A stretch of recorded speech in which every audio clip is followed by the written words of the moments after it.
हाय, hello, welcome. कसे आहात मंडळी? आजच्या या पॉडकास्टमध्ये मी अर्चू मुकेश तुमच्या सगळ्यांचं मनापासून स्वागत करते, ज्याचं नाव आहे लोकशिवाय मनमोकळा कटा.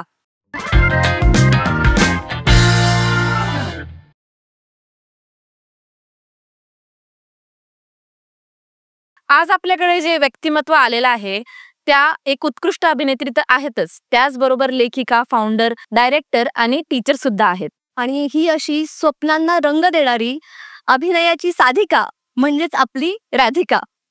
तर राधिका, तुझं खूप खूप स्वागत. आणि तू एका शब्दावर इथे आलीस त्याच्यामुळे खरंच खूप आनंद झालाय. मनापासून तुझं आमच्या या स्टुडिओमध्ये स्वागत आहे. खूप खूप धन्यवाद. मलाही आनंदच आहे. आणि काय म्हणतेस, म्हणजे कसं वाटलं मग तुला इथे आल्यावर? या ठिकाणी पुण्यात या बाजूला स्टुडिओ आहे अशी माझी कल्पना नव्हती.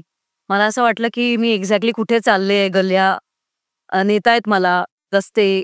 आणि मग एका ठिकाणी पोहोचल्यानंतर इथे आत आल्यानंतर प्रचंड सुंदर आणि वेल इक्विप्ड असा स्टुडिओ तुमचा आहे. तर मला खूप छान वाटलं. आणि स्नेहलशी बोलल्यानंतर मला असं कळलं की ती खूप ॲम्बिशियस आहे आणि तिला अजून पुढे पुढे बऱ्याच गोष्टी करायच्या आहे. ओनर्सना पण अजून बऱ्याच गोष्टी त्यांच्या मनात आहेत. तर खूप सकारात्मक गोष्ट आहे. धन्यवाद तुमच्या प्रतिक्रियेबद्दल. थँक्यू. ऍक्च्युली आपल्या या सेगमेंटमध्ये आपण आधी आलेल्या पाहुण्यांचं स्वागत करतो काही गिफ्ट देऊन. वा. तर आजकाल म्हणजे तुला माहितीये की लोक खूप असं, म्हणजे आपणही इव्हन खूप असं सगळ्या प्रत्येक गोष्टीमध्ये हेल्दी खायचं असतं. प्रत्येक ह्याच्यामध्ये आपल्या मुलांना देताना पण आपण बघतो की काहीतरी हेल्दी जायला पाहिजे, कशातूनही काहीही असू देते. तर मग असंच ऍक्च्युली आम्ही तुला एक खूप छान हेल्दी आणि होममेड, त्यापेक्षा आपण म्हणतो ना आपल्या आई आजीकडून आलेल्या ज्या रेसिपीजनी आपण ज्या गोष्टी बनवलेल्या असतात, तसं आमच्या मॅडमनी पण एक आम्ही A2 म्हणजेच गिरगाईचं तूप, घरगुती तूप तुला आम्ही गिफ्ट म्हणून देतोय. तर तू बघशील ते काय. नशिबाने ते तेल नाहीये, ते तूपच आहे. तर लोक तेल लावतात, तुम्ही तूप देतात. वाह! म्हणतात हे तूप ऍक्च्युली बिलोना मध्ये आहे. अच्छा. थँक्यू. वाह! आणि माझा एक होममेड चॉकलेट फॅक्टरी ब्रँड आहे. तर हे गोड पोळाने आपण तू बघ करूया की मी गोड चॉकलेटचा बघ की इमान देतो तुझ्याला. Lovely. So Indo western mix. Yes. म्हणजे जे आहे ते सगळं घरगुती होममेड. वाव. ज्याच्या मागे आपण सगळे आता सध्या धावतोय. Thank you so much. चालेल. तर चल मग आपण आता आपल्या गप्पांना सुरुवात करूया. मला एक सांगशील, तुझं डेली रुटीन काय असतं? हो. Breezy routine is my daily routine. हे सकाळी उठल्यापासून काय करते हे सगळं? विचित्र असतं, वेडं-वाकडं पण असतं आणि तितकंच शिस्तबद्ध सुद्धा असतं. म्हणण्याचा अर्थ प्रत्येक दिवस हा जसा 10 to 5 जॉब करणाऱ्या लोकांचा असतो की धावत-धावत चालत जायचं, बस पकडायची, ऑफिस करायचं आणि मग परत यायचं, घरचं सगळं सांभाळायचं आणि मग झोपी जायचं. अशातलं काहीच होत नाही. हो, म्हणून मी म्हटलं की क्रेझी, वेडं-वाकडं खरंच. म्हणजे सकाळी लवकर उठणे हा तर नियमच आहे आमच्या घरच्या लोकांचा. तर 6 कधी-कधी 7 उठावंच लागतं. मला 5 वाजता उठायला आवडतं. तर मोस्टली मी आठवड्यातून 4 दिवस तरी 5 वाजता उठते. उगाच उठते, काहीच कारण नसतं, पण आवडतं म्हणून. म्हणजे ती सकाळी उठायची तुझी सवयच आहे आधीपासूनची? हो. पहाटे उठण्याची सवय. मला आवडतं प्रचंड सकाळचा वेळ जो असतो आणि एक कप हातात आणि आकाशाकडे बघणे. हो रे, मला प्रचंड भीषण आवडतं. खरंच. आणि ते मोकळं सकाळचं आभाळ म्हणजे खूप छान वाटतं. आणि पुण्यातलं वातावरण खूप छान. सकाळची थंड हवा. येस. मग एक्सरसाइजना वेळ देणे, हां. मेडिटेशन आणि लिहून काढते आजचा दिवस कसा असणार आहे किंवा आदल्या दिवशी रात्री ठरवलेलं असतं ते आज होणार आहे का परत एकदा विचार करून परत ते लिहून काढते. मग त्याप्रमाणे काही काही फोन कॉल्स असतात ते माझे 11च्या आधी 9-10 नंतर असे सुरू होतात. ओके. आणि मग म्हणजे तू तुझ्या काम जे आहे डेली रुटीन मधलं, जे व्यावसायिक किंवा हे सगळं 11 पासून चालू करतेस तुझं? हो, म्हणजे मी साधारणतः 11 नंतर फोन करा असं सांगते. आमच्याकडे बरेच जण असंच करतात. आणि 11 नंतर माझं जे सगळं स्वतः करता जो वेळ असतो, घरच्यांसाठी जो वेळ असतो, तर तो आटपते. आणि मग 11 ते रात्री 11 पर्यंत चालूच असतं काम. बिझी शेड्यूल, एकदम बिझी शेड्यूल. तुमच्या बोलण्यातून असं दिसतंय की तुम्ही फिटनेसला जास्त प्राधान्य देता. हो. मग तुम्ही असं डाएट म्हणून काही फॉलो करता का? नो डाएट इज माय मंत्रा. म्हणजे अरे वा, ओके. डाएटिंग हा शब्द जो आहे ना, त्यामध्येच आपण इतका विचार करायला लागतो, की मला हे खायचंय, ते खायचं नाहीये, हे करायचंय, ते करायचं नाहीये आणि त्यामध्येच आपण थकतो.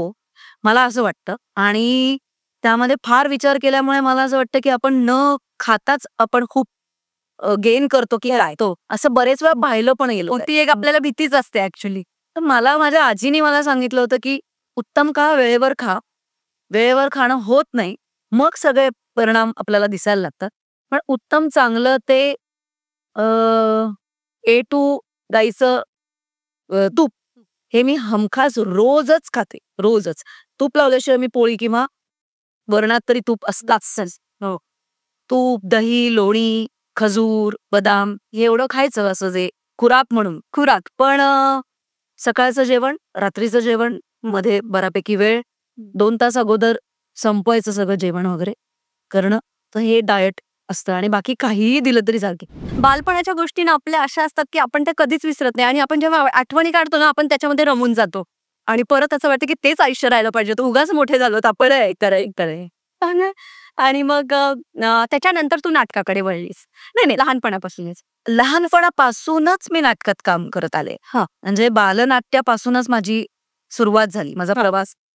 मला जर तुम्ही विचाराल की तुम्हाला कुठल्या अभिनेता किंवा नेत्रीकडे बघून तुला असं वाटलं किंवा कुठलं नाटक बघून तुला नाटकात काम करावं असं वाटलं, तर मला असं वाटतं असं माझ्याबद्दल झालं नाही, कारण माझ्या घरातच नाटकाचे कडू मला मिळाले माझ्या वडिलांकडून आणि तो प्रवास नकळत झाला. म्हणजे मी 6 महिन्याची असताना स्टेजवर होते. म्हणजे माझी बाहुलं नाही पडली कारण मला चालता येत नव्हतं, पण मला बाळ म्हणून घेतलं होतं आणि त्याचा प्रकाश माझ्या तेव्हापासून मला वाटतं चटक लागली असं ते हो ऍक्च्युअली.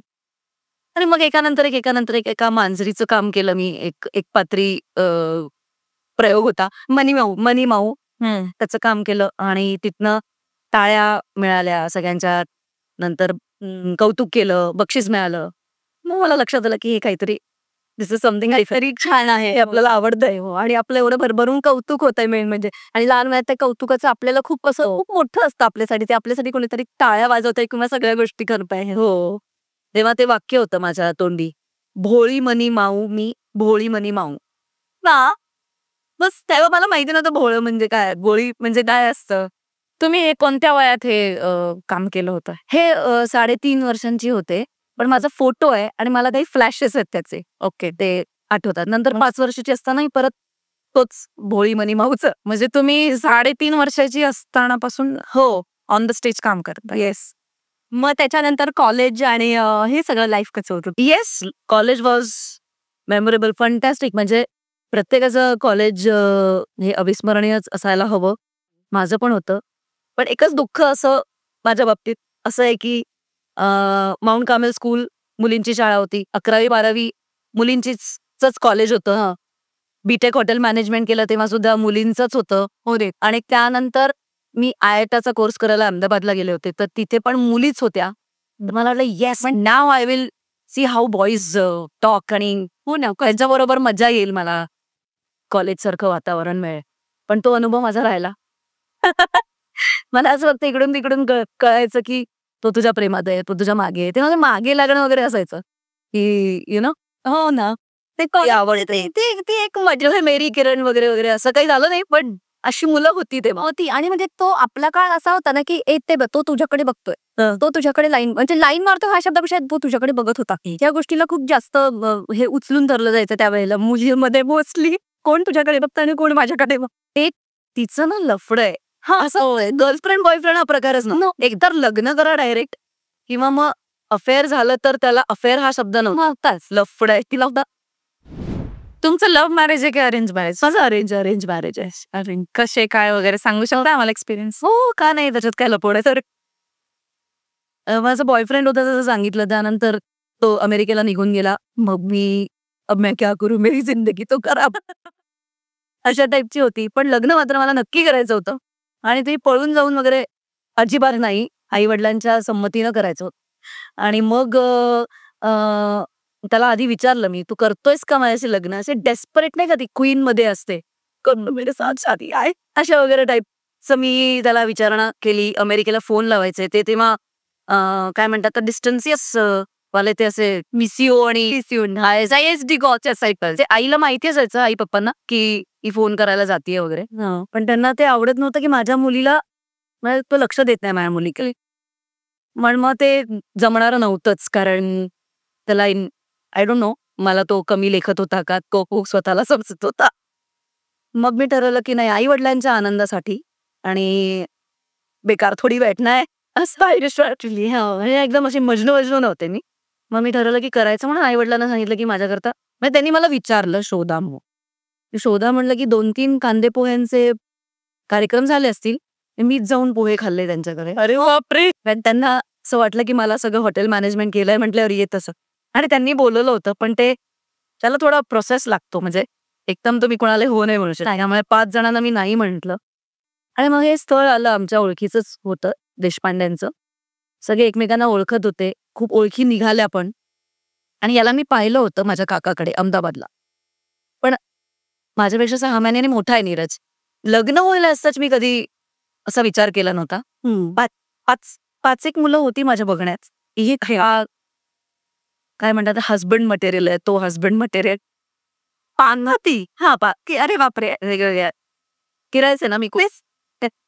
कारण 5 जणांना असं डोळ्यासमोर ठेवणं म्हणजे आम्हाला माहिती होतं की याला मी आवडते, असंही माहिती होतं. तर मग त्यांनी विचारल्यानंतर मी 8 दिवसांचा वेळ घेतला. परत एकदा फोन कॉल केला की तुझं काय विचार आहे, तर तो नाही म्हणाला. मग मी नेव्हर लुक्ड बॅक. आजपर्यंत आता तो कुठे काय करतोय, कसा आहे, कोणाबरोबर आहे, काहीच माहिती नाही, काहीच नाही. म्हणजे एक आपल्या त्या काळातल्या भाषेनुसार आम्ही म्हणजे की गेला उडत. डन अँड असं. तर राधिका, तू आता सांगितलंस की म्हणजे तू 6 महिन्याचं बाळ असतानापासून रंगभूमीवरती आहेस ही. तर मग मला एक सांग, जेव्हा असं नाटक आपण लाईव्ह नाटक करतो आणि टीव्ही म्हणजे कॅमेरा, स्टेज कॅमेरा आणि हा कॅमेरा, तर दोन्हीमध्ये तुला काय फरक जाणवला असं? अरे बरीच 2 वेगळी माध्यम आहेत ही, आणि त्यावरचा अभिनय हा वेगळा करावा लागतो. याची कल्पना मला होती, कारण आपण निरीक्षण करतो तेव्हा लक्षात येतं की हा हातवारी करतोय तेव्हा त्याचे हात दिसत नाहीये, पाय दिसत नाहीये आणि एवढाच भाग दिसतोय. So 1 expression is equal to 1000 words or at least 100 words. So तुम्हाला जे बोलायचं आहे ते तुम्ही इथनं बोलायचंय, जे सांगायचंय ते इथनं सांगायचंय, आणि बाकीचा भाग तुमचा दिसत नाहीये शरीराचे. तर याचाच माध्यम करून, फक्त चेहऱ्याचा माध्यम करून तुम्हाला अभिनय करायचा आहे. शिवाय कोणाला दाखवायचंय, किती वेळ दाखवायचंय, कसं दाखवायचंय, हे संपूर्णतः सिनेमॅटोग्राफर आणि डिरेक्टरवर अवलंबून असो. मग तुम्ही कितीही चांगला अभिनय केला, कुठल्याही वाक्य चांगल्या पद्धतीनं बोललात, तरी सुद्धा जर तुमच्या पेक्षा जास्त श्रेष्ठ किंवा महत्वाचं कॅरेक्टर असेल, तर त्याची रिॲक्शन त्या डायलॉगला त्याच्याकडे वळवली जाते. तसं नाटकात होत नाही. नाटकात कम्प्लीट कॅनव्हास दिसतो आणि तुम्ही ठरवता की तुम्हाला काय बघायचंय आणि कोणाला बघायचंय आणि किती वेळ बघायचंय. त्यामुळे ते माध्यम हे कलाकाराचं माध्यम असतं. हे माध्यम जे आहे ते दिग्दर्शकाचं, मी चित्रपटाबद्दल बोलते, आणि लेखनाचं माध्यम हे सिरियल आहे. कारण लेखक जर चांगला असेल तर सिरियल चालते. अर्थात अभिनय एखाद कमी जास्त असेल, 19-20 असेल, तर ते चालवून घेतात, कारण it's a daily soap. So ते किती वापरायचं, किती दाखवायचंय, हे गृहीतच धरलेलं असतं प्रेक्षकांनी सुद्धा, की आपल्याला परत त्याला बघायला मिळणार आहे. त्यामुळे कलाकारासाठी नाटक हे माध्यम जास्त कठीण आहे.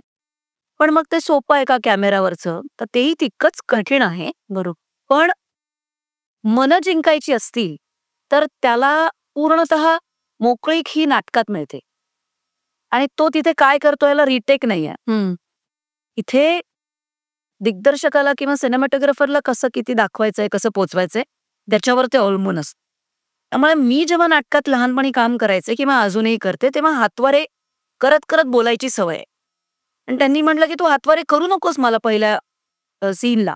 मला कळे ना की असं का बरं, कारण हातवारे केल्याशिवाय आपण अभिनयच नाही करू शकणार कसे आपण, असंही मला वाटायचं. कारण नाटकात त्याचा उपयोग करून करायचं असतं, कारण हजाराव्या प्रेक्षकाला तुम्ही त्याच्याकरता करताय असं वाटण्यासाठी थोडे लाऊड एक्सप्रेशन्स असतात द्यावे लागतात. तसंच कॅमेरा समोर असताना ते आपल्या इथपर्यंत त्याचा साऊंड असतो. म्हणजे ओके बर अशा पद्धतीने बोलले तरी त्या आवाज जाणार आहे तुमचा.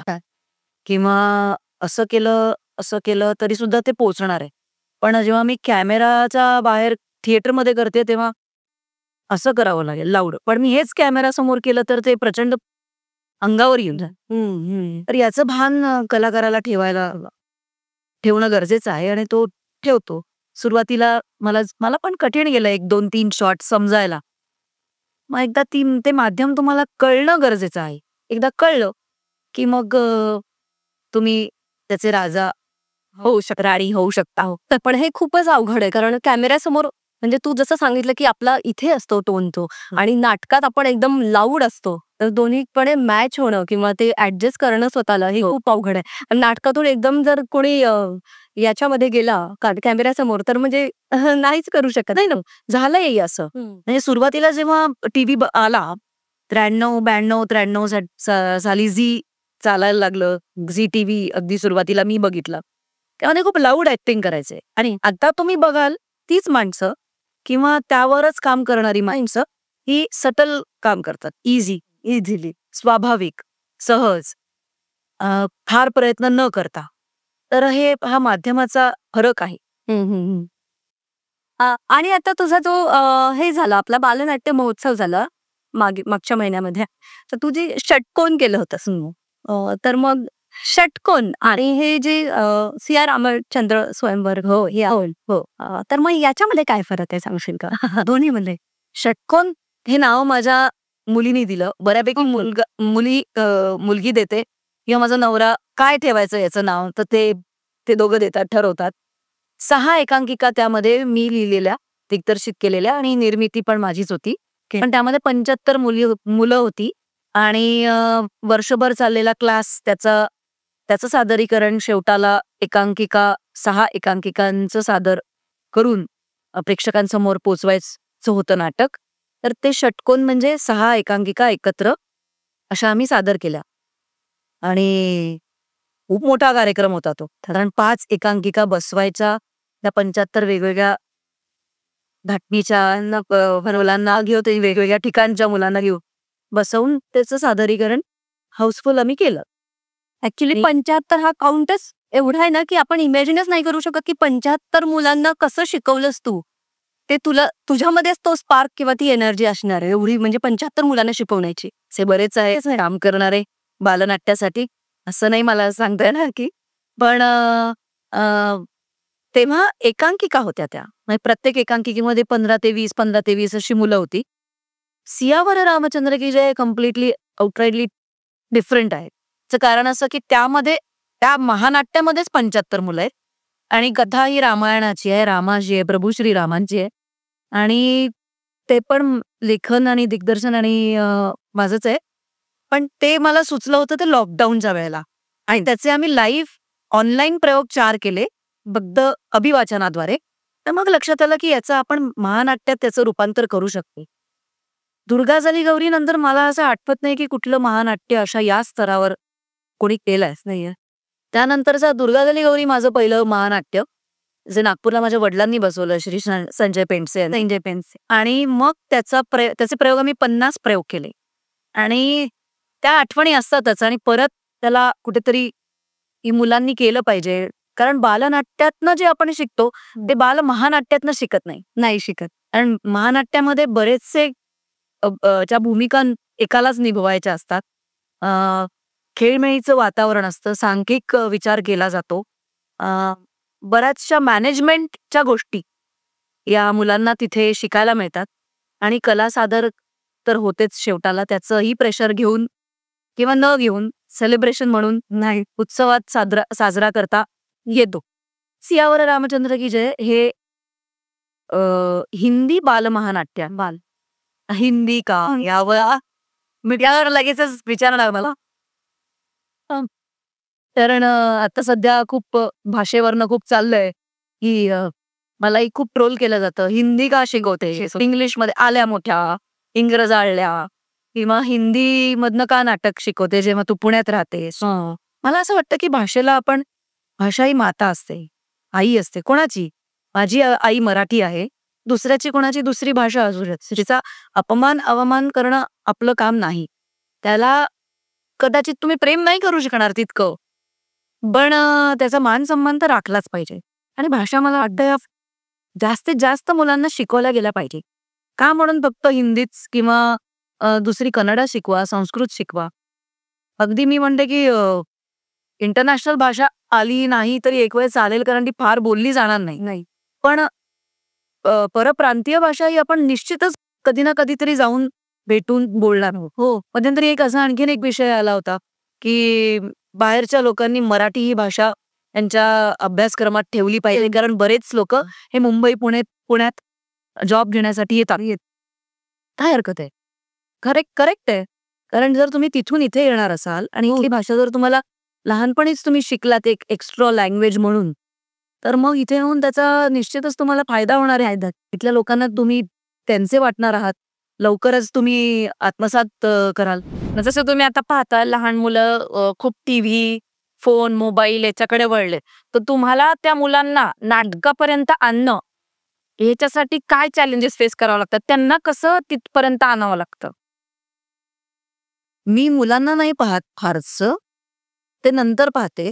त्या अगोदर मी आई वडिलांना पाहते. ओके. त्या सतत रील्स मध्ये असतात, सतत फोनवर असतात, सतत कोणाशी ना कोणाशी तरी बोलत असतात. मग त्याचं अनुकरण जर मुलांनी केलं तर त्यांचं काहीच चुकलं नाही. बरोबर गोष्ट. दुसरी गोष्ट, आई वडिलांनी थोडं मोठं व्हायला हवंय. हो. मुलांनी आणि लहान राहायला हवंय. आई वडील कधी मोठे होतील? जेव्हा ते त्यांच्या व्यस्त कार्यक्रमातून स्वतः करता आणि लहान मुलांसाठी वेळ देण्याबद्दल सकारात्मक आणि ठोस काम करतील. म्हणजे जो that will turn into काय म्हणतात आपण रिझल्ट. तर तसं काम होत नाही.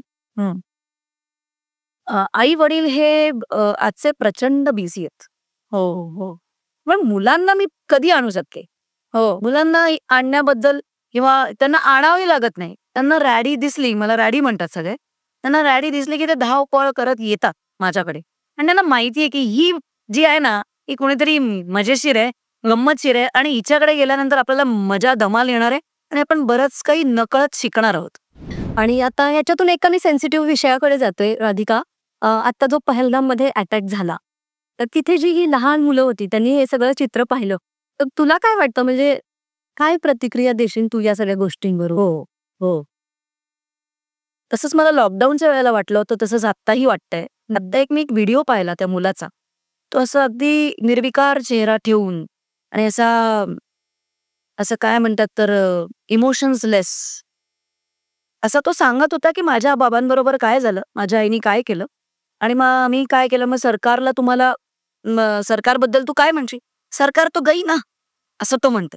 सरकार तो गई ना, उनको पता ही नाही की वो यहाँ तक आए, पहलगाम तक, ऊपर तक. तो सरकार तो गई असं त्याचं म्हणणं होतं की बेसिकली आता तुम्हाला कोणी विचारणार नाही असं त्याचं इथून सांगणं होतं. आणि त्याचा विश्वास म्हणजे सुटला की नाही, आता नाही होऊ शकत त्यांच्या पलीकडे काही.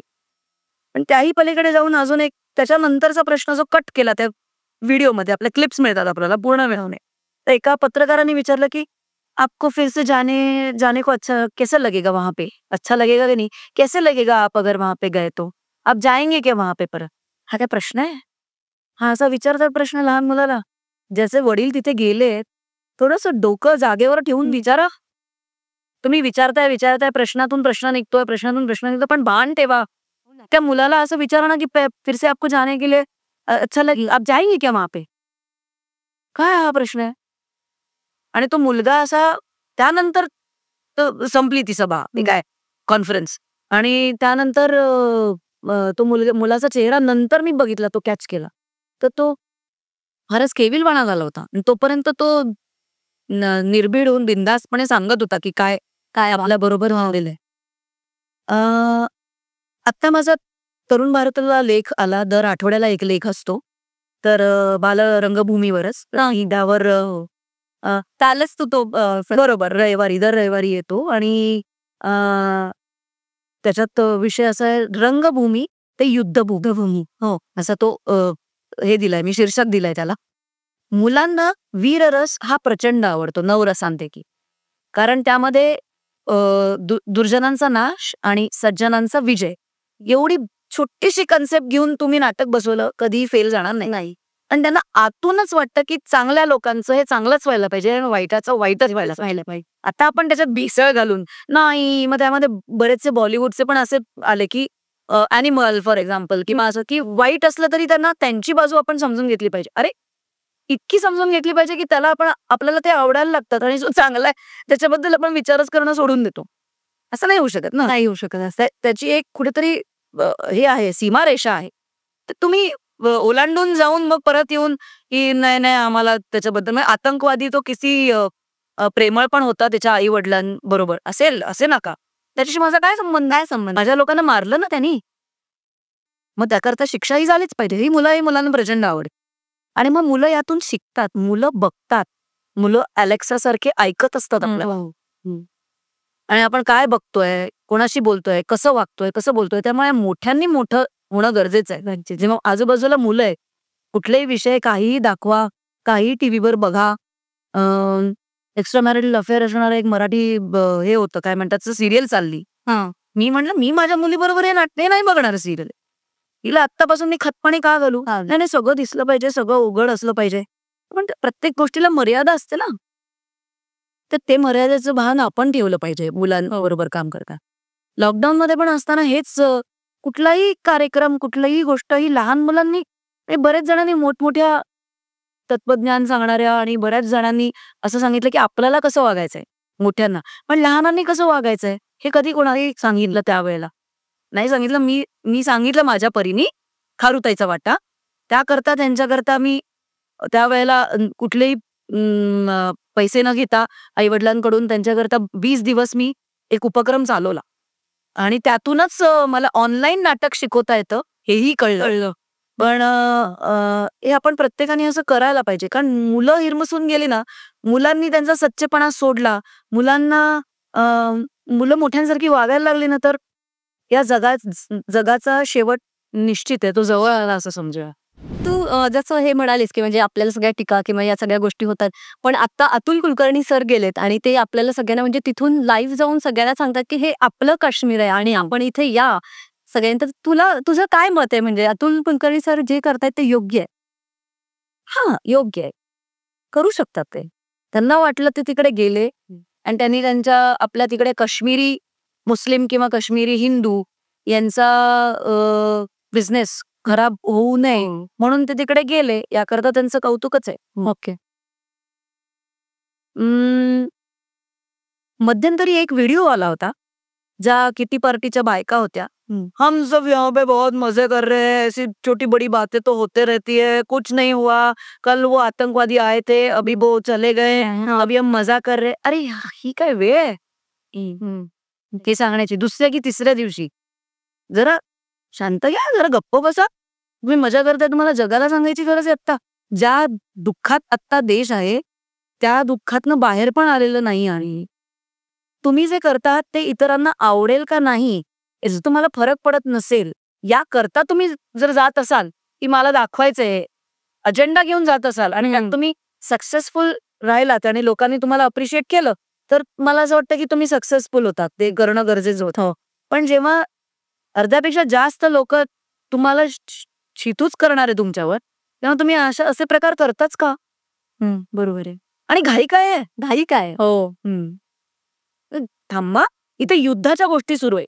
तुम्ही पाकिस्तानांबरोबर क्रिकेट खेळता, मी क्रिकेट नाही बघत, मला नाही फरक पडत. कोणी म्हणलं की तू मॅच, माझा नवरा बघतो, सगळ्यांबरोबरच्या बघतो, पाकिस्तान बरोबरच्या पण असं. मी तुम्हाला लिटरली सांगते, माझ्या सोलो ट्रॅव्हलला आत्ता गेले होते आधी कैलाशला, तिथनं मग मी वाघा बॉर्डरला गेले. वाघा बॉर्डरला माझा मी व्हिडिओ पण काढला, मी इथे मजेत आहे, हे छान आहे, पण मला ते आवडलं नाही असं मी व्हिडिओ केला. पण मी म्हटलं की मी तेही टाकायला नको. मला वाघा बॉर्डरचं जे काय ते प्रदर्शन होतं अजिबात म्हणजे अजिबात आवडलं नाही. ते बंद झालं, उत्तम गोष्ट आहे. त्यानंतर त्यांचे बिझनेस बंद पडले, पण आतलेच लोक होते ना त्यांना मदत करणारे. बरोबर आहे. मग आधी त्याची शहानिशा झाली पाहिजे. कोणी केली आहे मदत? इथल्याच लोकांनी केलेली आहे. ते आपल्याशी खूप गोड बोलतात, पण त्यांचा आतला अजेंडा काय आपल्याला कळत नाही. आपण मूर्खच ठरत आलेलो आहे, कारण आपल्याला आपल्या भाषेविषयी, धर्माविषयी जाज्वल्य अभिमान नाहीये. आणि एक कलाकार म्हणून जेव्हा मी असं बोलते तेव्हा म्हणतात गप्प बस, हो कशाला बोलते, तुला काम नाही मिळणार. मला नाही, मला कामं माझ्या पोटापुरती आहेत आणि मी समाजाचं भान ठेवून काम करणारी आहे. मग त्यामध्ये 2 कामं मला कमी मिळाली तर मला चालणार आहे. पण माझ्या हातून चांगलं काम घडलं पाहिजे, चांगल्या लोकांबरोबर काम घडलं पाहिजे, याला मी प्राधान्य देते. आज मी जशी वागते, बोलते, चालते, विचार करते, खाते, पिते, ही सगळी माझी लहान विद्यार्थी माझं बघत असतात. माझी आई मुलगी माझ्याकडे बघत असते. मग इथे काहीतरी कोणाबरोबर काहीतरी कसं तरी विचित्र वागायचं आणि मग तिला सांगायचं की घरचे संस्कार असे नाहीयेत. असे नाही. राधिका देशपांडे म्हणून बिहाइंड द सीन तुम्ही कशा असता? बरोबर आहे. समोर गीता किंवा देविका, नंतरची राधिका, हा प्रश्न खरं तर माझ्या को आर्टिस्टना तुम्ही विचारायला पाहिजे. पण मी कशी वाटते हे सांगणं कठीण आहे. पण रिलॅक्स असते मी खूप. नाही, पण शांत असते. म्हणजे बेसिकली जी मी स्क्रीनवर दिसते त्याच्या अगदी विरुद्ध असते. म्हणजे असं नाही की तिचा स्वभाव जो मदतीचा आहे तर तो मी मदत करत हे भाग नाही. पण म्हणण्याचा अर्थ असं की ते जे देविकाचं जे होतं की I am on it and I am ready, अशा टाईपची नसते. मी जरा आपल्यात राहणारी मुलगी आहे आणि खूप खूप सॉफ्ट स्पोकन आहे. मी फार अशी मिक्सअप पण होत नाही. मी फोकस माझ्या रोलवर करत असते. त्यामुळे सीन जरी असले तरी 7-8 मिनिटाचे जरी सीन असले तरी त्याच्याकरता 9 तास मी शांत बसून असते. मला खूप गमती जमती सेटवर करता येत नाहीत. जरा वेगळी आहे मी. कारण मग बरेच जण सांगत असतात ना, आम्ही सेटवर ही मजा केली, ती मजा केली, किंवा बिहाइंड द सीन्स मध्ये तुम्हाला बरेच कलाकार मस्ती करताना दिसतील, पण त्या मस्तींमध्ये मी तुम्हाला दिसणार नाही, कारण मी नाहीच केली अशी फारशी मस्ती. बऱ्यापैकी सुरुवातीला मला प्रेशरही खूप असतं की मी कसं करतेय. दडपणाखाली पण मी काम करते. अननोन दडपण दिग्दर्शकांनी दिलंय किंवा को आर्टिस्टने दिलाय अशातलाही भाग नाही.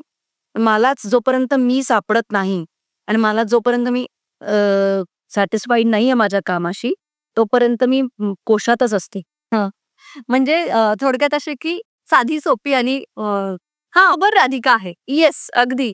म्हणजे ते फोटो काढून सेल्फी काढून टाकणे असंही मला फारसं जमत नाही. मग त्या स्पर्धेत नकळत शिरून एखाद दुसरा तुम्हाला माझा फोटो दिसेल याच्यावर गुगलवर, पण तसा माझा फारसे फोटोज पण येत नाही. आणि I like to be professional.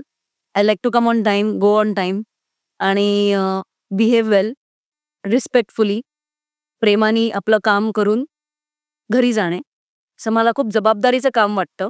आणि ते काही लोकांना सहज जमतं आणि ते बिनधास्त असतात. तर मला नाही जमत. मला का नाही जमत माहित नाही. या सगळ्यातून मग तुम्ही मी टाइम कसा स्पेंड करता तुम्ही स्वतःसाठी? I just love my me time आणि मी त्याला प्रायोरिटी देते. म्हणजे माझी मुलगी, माझा नवरा त्यांना पण सांगते की I want my me time. याबद्दल लोक म्हणतील की काय एवढं काय मी टाइम आहे.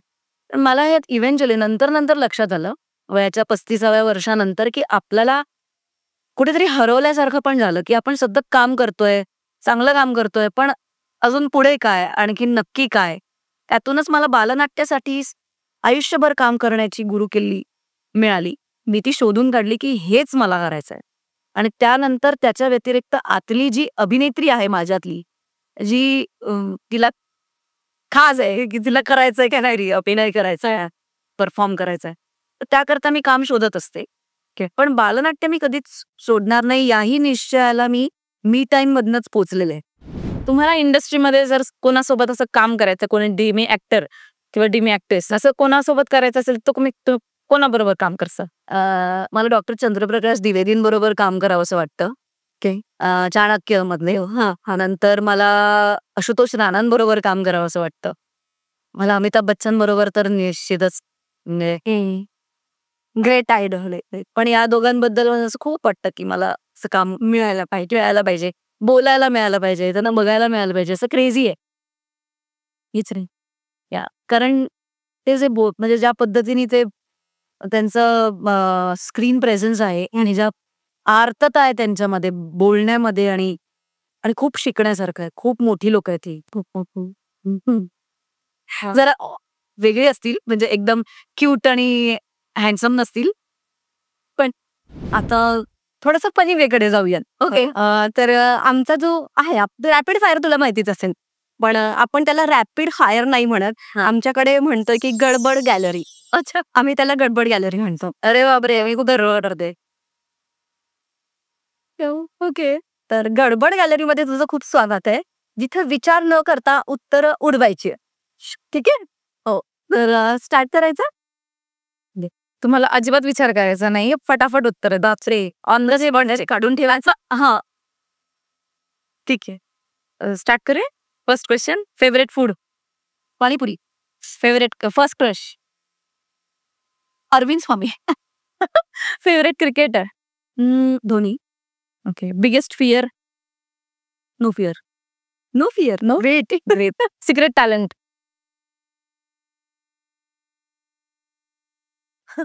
धडाडी वृत्ती वगैरे जे आहे ते सगळं आता कळलेलं आहे बऱ्यापैकी. आय कॅन कुक वेल. आता आपण थोडासा वेगळा सेक्शन आहे. कॉफी की कटिंग चहा? कटिंग चहा. मोदक की पुरणपोळी? मोदक. नाटक की चित्रपट? नाटक. बॉलिवूड की हॉलिवूड? दोन्ही नाही. शेवटचं, राज ठाकरे की उद्धव ठाकरे? दोन्ही नाही. ओके, चालेल. तर याच्यानंतर अजून एक थोडीशी मजा आहे आपल्याकडे. त्या सेगमेंटचं नाव आहे बोंबलायला लावणारे प्रश्न. बोंबलायला लावणारे प्रश्न. प्रश्न म्हण किंवा कोड म्हण. बोंबलायला विचारात टाकणार आहे. अच्छा, विचारात. असा सेगमेंट आहे. तर एक कोड आहे, तू त्याचं आन्सर देशील. मुलीकडे ना अशी एक गोष्ट आहे जी तिच्या लग्नाच्या आधीही तिच्याकडे असते आणि लग्नानंतरही तिच्याकडे असते, पण लग्नाच्या दिवशी तिच्याजवळ नसते. अशी कोणती गोष्ट आहे? आधी तिच्याकडे असते आणि नंतर लग्नात त्या दिवशी नसते.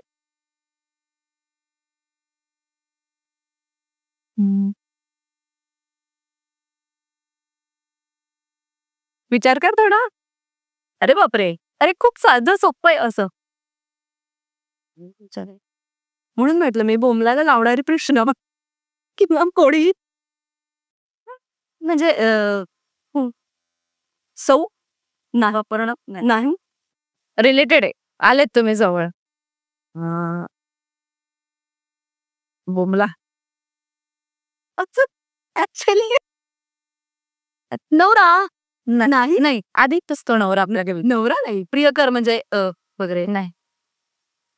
प्रियकर तुम्ही मागे जरा आन्सरच्या जवळ आले होते, तिथून थोडस पुढे. एकदा प्रश्न परत विचारा. हे बघ, मुलगी लग्नाच्या आधी एक गोष्ट आहे जी तिच्या लग्नाच्या आधीही तिच्याकडे असते आणि लग्नानंतरही तिच्याकडे असते, पण लग्नाच्या दिवशी तिच्याकडे नसते. नाही नाही माहिती. सांगू? आडनाव. गॉड. खरंच आहे. तर अजून एक म्हणजे अशी कोणती गोष्ट आहे जी फ्रीज मध्ये ठेवली तरी पण गरमच असते? आईस्क्रीम. नाही, गरमच राहते. फ्रीज मध्ये ऍक्च्युअली आईस्क्रीम पोटात गेल्यानंतर ते गरम असते. आता तू ऑलरेडी काही उत्तर आम्हाला दिलेली आहेस. तुझं माझं डोकं ठेवलं तर त्याचं गरमच होऊस. कायम तापलेलं असतं का? हा नाही, कायम असं ऊर्जेने भरलेलं आणि जिथे ऊर्जा आहे तिथे गरम मसाला. तुम्हाला जर 3 जणांना कोणाला पार्टीला बोलवायचं असेल तर तुम्ही कोणाला बोलवसाल? Oh party. Let's have party. Party असं म्हणजे पार्टी असं सेलिब्रेशन जेव्हा आपण घरातल्या घरात जेव्हा असं करतो ना, ते मला फार आवडतं. पण असं कुठल्या याच्यामध्ये जाऊन डिस्को पब किंवा मोठ्या रेस्टॉरंटमध्ये जाऊन जेवणाची पार्टी एक वेळ चालेल, पण अशी पार्टी नाही करतात. म्हणजे पार्टी म्हटलं की ती पार्टी आटकते ती. जेवायला बोलवायला आवडेल, निश्चित आवडेल. 3 जण मला असं वाटतं, मी कारणं सांगते ह्याची. नरेंद्र मोदींना जेवायला बोलवायला आवडेल. श्री रविशंकर यांना आवडेल. आणि आता ते शक्य नाही, पण जर झालं असतं तर माझ्या दिवंगत आजीला जेवायला बोलवलं असतं मी, शक्य झालं असतं तर. आणि आता ती नाहीये, समजा ती नाही येऊ शकली त्या पार्टीला मूर्त स्वरूपात, तर माझ्या सगळ्या बालकलाकारांना, बालनाट्यातल्या बालकलाकारांना घेऊन पार्टी करायला आवडेल. आणि हे 3 कॉम्बिनेशन का बरं? तर मला असं वाटतं की खूप काम करतायत सध्या नरेंद्र मोदी आणि हे सगळेच म्हणजे आपले नेते. आणि एवढं भीषण वातावरण आहे, त्यामध्ये ते अर्धवट अबुधाबीची तिकडची मीटिंग सोडून 75 वर्षाचा म्हातारा येतो आणि लगेचच मीटिंग घेतो आणि तात्पर्याने काम करतो, त्यावर विचार करतो, त्यावर भाष्य करतो. मला असं वाटतं की कुठेतरी त्यांनी एकही दिवस सुट्टी घेतली नाही असं म्हणतात. जरा थांबा आणि जरा 2 घास माझ्या हातचे खा. श्री रविशंकर यांना, कारण मी खूप असे आध्यात्मिक आहेत. बाहेर मी अशी लोकांना माहितीये की अशी हॅपनिंग मैत्रीण वगैरे अशी, पण मला असं वाटतं की प्रत्येकाने मेडिटेशन करावं. आणि गुरुजी माझ्याबरोबर आले आणि माझ्याबरोबर बसले 2 मिनिटं, तर ती माझ्यासाठी पार्टी आहे. आणि आजी असती तर आजीने अनेक गोष्टी मला लहानपणी माझ्या आजीबरोबर राहणं खूप होतं. आणि ती वारली तेव्हा मी नव्हते तिच्याबरोबर. तर मला असं वाटतं की काही गोष्टी अशा अर्धवट राहिल्या तिला सांगायच्या. आणि मग ती आली, जेवली माझ्या हातचं, तर तिला छान वाटे. छान. आणि ती नाहीये, तर मग या लहान मुलांबरोबर मी इतकी रमते, तर प्रत्येक दिवस माझा सुट्टीचा दिवस असतो लहान मुलांबरोबर नाटक बसवताना. तर तेच म्हणतात, "डॅडी हम कब पार्टी करेंगे, डॅडी आपण कधी मजा करूया, कधी पार्टी करूया." तर मला असं वाटतं मी त्यांना जेवायला बोलवीन. राधिका, आता सध्या जो हा फेमिनिझम हा विषय असा खूप गाजतोय, तर तुझं काय मत आहे या विषयावर? ते महिलांच्या सुरक्षितता किंवा एकूणच एकूणच बघता काय वाटतं तुला? आपण आधीपासूनच खूपच भाग्यशाली आहोत की आपल्याला स्त्री जन्म मिळाले. हेच आपलं अहोभाग्य आहे मी तर म्हणेन. ही सगळ्या गोष्टी आपल्याला खरं सांगायच्या तर फार कष्ट करावे. म्हणजे आताच जो माणूस जो काम करतो, पुरुष जो काम करतो, ज्या पद्धतीने काम करावं लागतं त्यांना, तर तसं आपल्याला काही बंधन नाहीये. आपल्याकडे फार गोड अशी घर सांभाळण्याची जबाबदारी लहानपणापासून दिली आहे. काही बायका असतात माझ्यासारख्या ज्यांना घराच्या बाहेर जाऊन काम करावं असं वाटतं. त्याची पण मुभा तुम्हाला दिलेली आपल्या समाजाने. हवं तसं वागायची जबाबदारी दिलेली आहे. हवं तसं परिधान करण्याची जबाबदारी दिलेली आहे. भारतातलं मी बोलतेय. आणि त्यामध्ये विचार करण्याची आणि विचार मांडण्याची पण तुम्हाला, मी हे शहरी बोलत असेल कदाचित, शहरातल्या याच्यासाठी. पण बदल हा हळूहळू होत असतो. आणि तसंच गावाखेड्यातल्या राहणाऱ्या मुली जर सहन करतायत काहीतरी, अबला आहेत, तर त्याकरता आपणही थोड्याफार फरकाने जबाबदार आहोत. बरोबर. जसं आपण शिकलोय की नाही आम्ही ऐकत, नाही आम्ही आमच्या मनासारखं करू, आम्ही आमची इथे मतं मांडू, आम्ही आम्हाला वाटतं तसं करू, पण वाटेल तसं करेपर्यंत आपली मजल पोचलेली आहे. आपण कुठेही पुरुषांबरोबर स्पर्धा लावायला सुरू केलेली आहे, जे की अत्यंत चुकीचं आहे.